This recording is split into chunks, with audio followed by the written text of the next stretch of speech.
আমার এই টিচার ছিলেন দেশের এখন বয়স বাবা জানিয়েছেন গড়িয়া কদমতলা মাধ্যমিক বিদ্যালয় ও কলেজের সামনে অনুষ্ঠিত হয়েছে। মেডিকেল ব্যবসা করেছেন। তো তিনি তার জীবন দশার মধ্যে সবসময়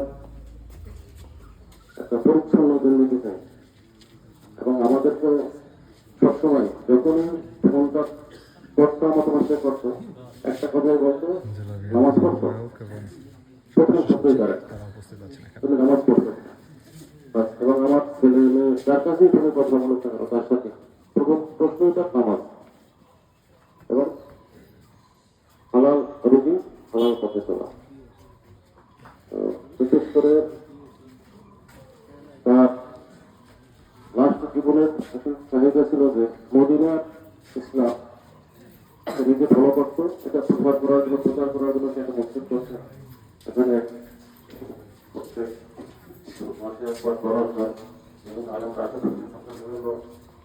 আছে যারা যারা মদিনায় লেখাপড়া করেন সেই ধরনের এখানে নিয়ে তার চিন্তার যে কোনো প্রশ্ন আছে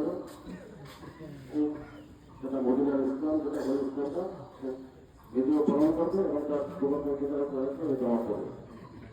এটা ছিল তার উদ্দেশ্য। পাশাপাশি ব্যবসা আমরা সবাই জানি ব্যবসার মধ্যে সে কোনোদিন লড়া দিতে পারে না, সবসময় আমরা তাকে সাপোর্ট দিতাম।